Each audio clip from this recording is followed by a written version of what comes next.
It's always a challenge when approaching the creation of a new game. There is pressure to do something different, to lead the way, to deliver even better characters, environments and stories. Over the years with Tomb Raider, each adventure has broken new ground and taken the player to even more exotic locations and arenas. And now onto a new arena, the next generation console.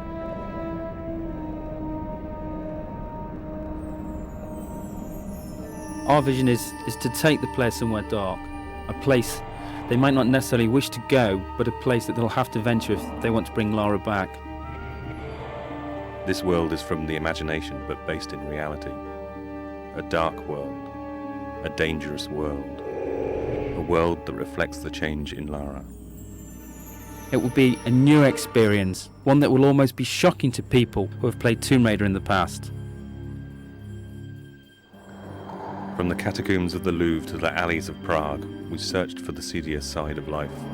A world that you wouldn't normally see Lara in, but a world that she has no choice but to inhabit. Like her audience, like the game's consoles themselves, Lara has grown up. Her experiences in Tomb Raider 4 have forced her to question herself. This game will ask more questions of her.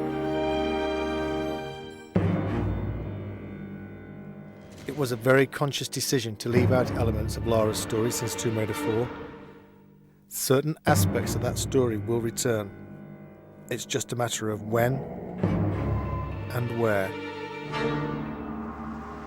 For the first time, Lara will have a moral choice to make. It's no longer a clear-cut case of good versus evil. This is a more complex tale which will ask more complex questions of the player. The player controls how the story develops much more than in previous Tomb Raiders. Basically, when Lara talks to a character, the player can also choose whether Lara is nice, nasty, or dismissive to another character. This game sets a new benchmark for character animation. The new consoles allow for an unprecedented level of subtlety in the way the characters can act. Some characters may betray more than their feelings. In this world, the player should look as well as listen.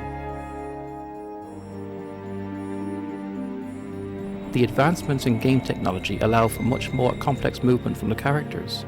They have spines, joints, they even have fingers.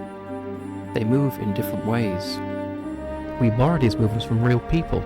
The man on the A57, the woman on the bus. They travel much further than they think. The player will choose which paths to take, which characters to trust, which lies to believe, and which enemy to face. Some enemies may become allies. Some enemies may become something far worse. Certain enemies have taken years of conception, gestating through design and redesign. I am the first to see them born, the first to guide them through the early stages, their first steps, their first kills, until they are finally unleashed upon the world.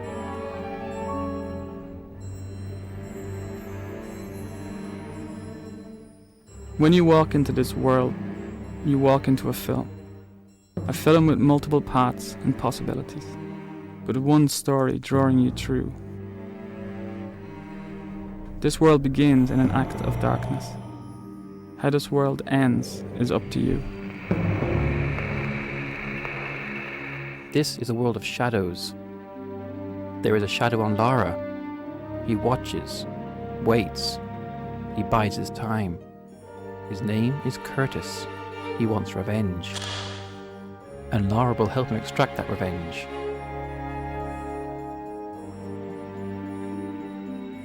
For the first time, there is another playable character in Tomb Raider. A character whose abilities combine the supernatural with the superhuman.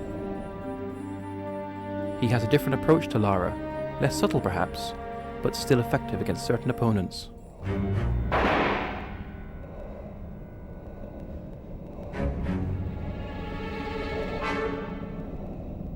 It's a much more intelligent game for the enemies as well as Lara. The PlayStation 2's got much more power to process enemies doing much more complicated things. The enemies in the game have evolved. They will work together. Notice when another enemy is killed and react accordingly. These enemies will pursue Lara. They will not stop. They have not stopped in 600 years. The Monstrum, the Cabal, Eckhart. An unholy trinity guided by an unspeakable force. Their origins lie in the annals of alchemy, not in its purported search for the secrets of gold, but in its real search for the secrets of the atom. If you control the atom, you can control life. You can create life, and you can steal life from others.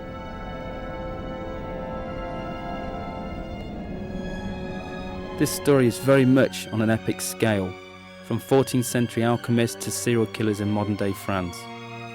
To create something on this scale, it was necessary to take the ideas and production values from the film industry, in the way they research the subjects, the backstory they create for their characters, and the depth of the visuals. This level of production requires a total consistency of purpose. Every aspect of the game has to be in keeping with the overall concept. Every person working on the game knows that they are working on an epic, and everything they do has to reflect that, from concept to completion. For the music to match the scale of the production, we decided to use the same process that major film studios use. In this case, the London Symphony Orchestra.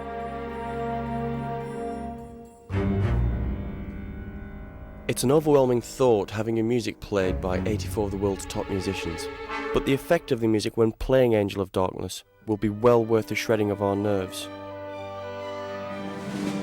On the day of the recording, we are in the good hands of Abbey Road Studios and David Snell, the conductor.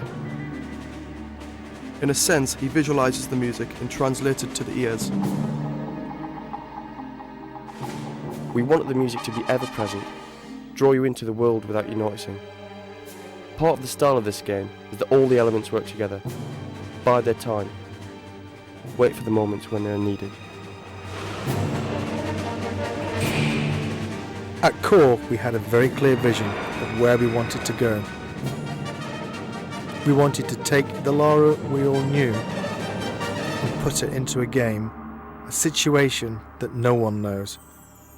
Tomb Raider has always set the benchmark for games. This game will be no different. Some may see elements of various filmmakers, such as Luc Besson, David Fincher. Some may see elements of various artists, Grunwald, Bosch. All will see something they haven't seen before. When we wrote this story, we wrote a book. This game is only the first few chapters of that book. This game opens a lot of doors and only closes a few of them.